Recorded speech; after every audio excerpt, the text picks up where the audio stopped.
Hey guys, it's Rachel here, and today I'm going to be filming for you guys my TBR for the TBR Takedown Readathon Round 2 being hosted by Shannon from The Leaning Lights. I participated in the first round and I really enjoyed myself in it. I ended up, I think, reading 3 books and I was super duper proud, so I thought to myself I would go ahead and participate again. I'm not going to be off for the entire week of the Readathon, but I think I'll be off for 2 days of it, so it's plenty of time for me to get some reading in, and these are some books that I'm really looking forward to reading anyways.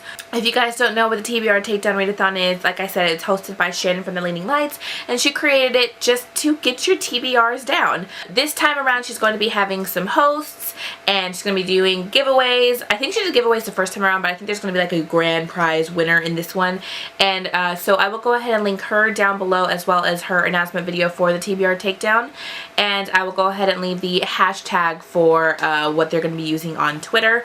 Like I said, I'm very excited for it, and I'm just going to show you guys the books that I'm hoping to maybe read through it. I'm not going to guarantee that I'm going to read all of them, and I'm also not going to guarantee that I'm not going to switch things up, because you guys know my style. I change things all the time.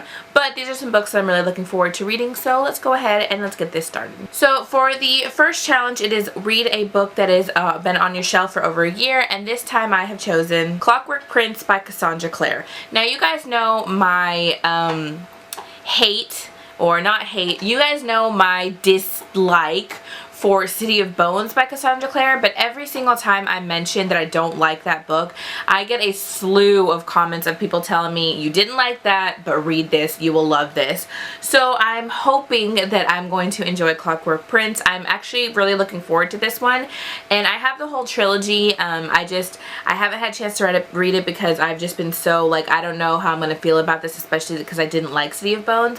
But I am really interested in seeing the world of Jem and the world of Tessa and the world of Will Herondale. So I'm really looking forward to this one, and I'm hoping, even though it is a chunker of a book, that I will fly through this. The next book is to read an unread sequel, and although this is not going to be like a book that's been on my shelf for a long time, it's a pretty recent haul, I'm still looking forward to it anyways because I'm loving the world. So for the unread sequel, I'm going to be choosing Blood Red Fever by Karen Marie Moning. This is the second book in the Michaela Lane series. I am literally 30 pages away from finishing the first book, and so by the time the TBR comes around I will have finished it, so I'll be ready to read Blood Fever.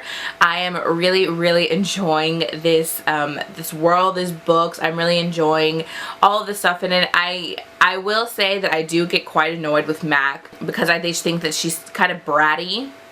But I think that that is the point of her character in the first book, to be like, oh, I'm this like perfect person, or not necessarily perfect person, but I'm this like girly girl. I'm not used to this type of world. So I think I understand why she is that way, but she gets on my nerves quite a bit.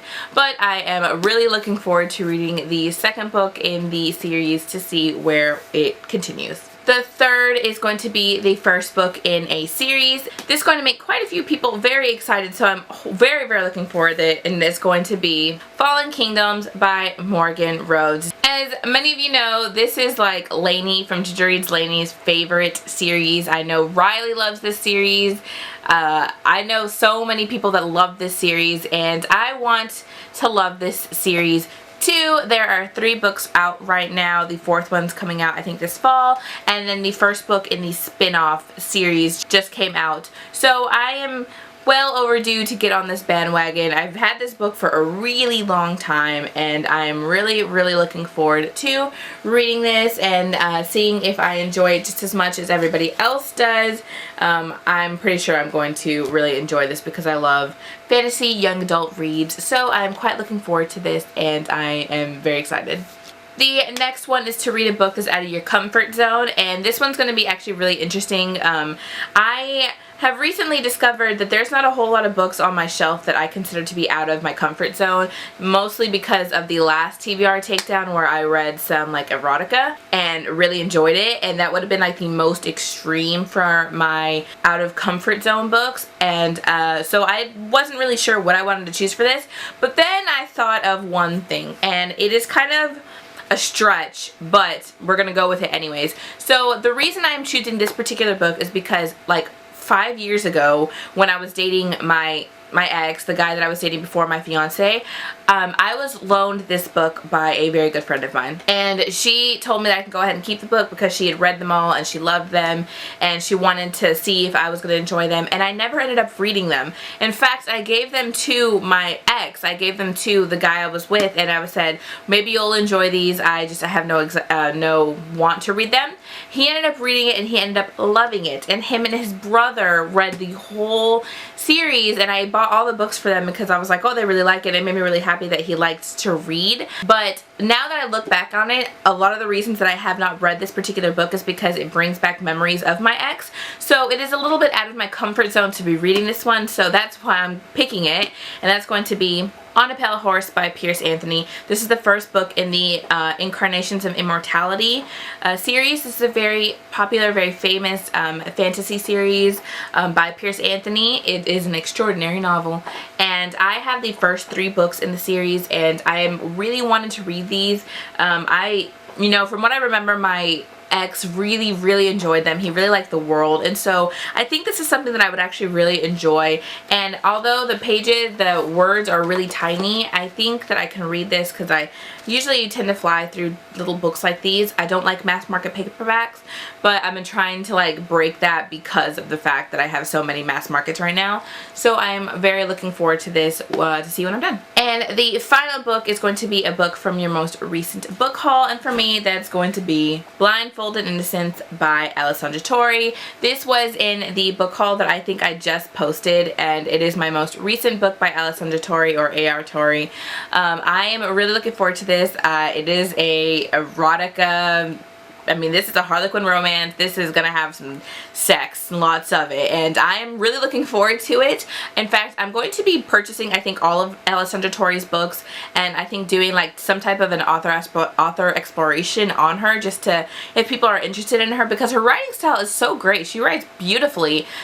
She just happens to involve sex in her books, and I don't think that's a problem. So I'm really looking forward to this one. I mean, it's like so perfect. Like it's like there's a zipper on the front and the back. Like, I don't know how much more sex you can get than that, but I'm really looking forward to this one, and I may bump this up in the TBR for the week because I'm really looking forward to it. Anyways, those are all of the books that I'm planning on reading for the TBR Takedown Readathon. If you guys have read any of those books, please let me know down below. And also, you guys, thanks so much for your comments, your likes, your subscribing. It means a whole lot to me. And also, I wanted to say just really quickly to just thank you so much for all of the condolences for that you guys let me know for my grandfather dying. I had a good cry out with my mom, and it still hurts a lot, but at least he's not in pain anymore. And so I just want to say thank you to everybody that sent me messages and tweeted me and voxed me. It meant a lot to me, and I really appreciate it. I am feeling a little better, but you know, I'm trying to get into the swing of trying to film, to kind of like put my mind on different things, because you know, no one wants to be sad all the time. So anyways, again, thanks guys so much for commenting, liking, and subscribing, and I will talk to you guys in my next video. Bye.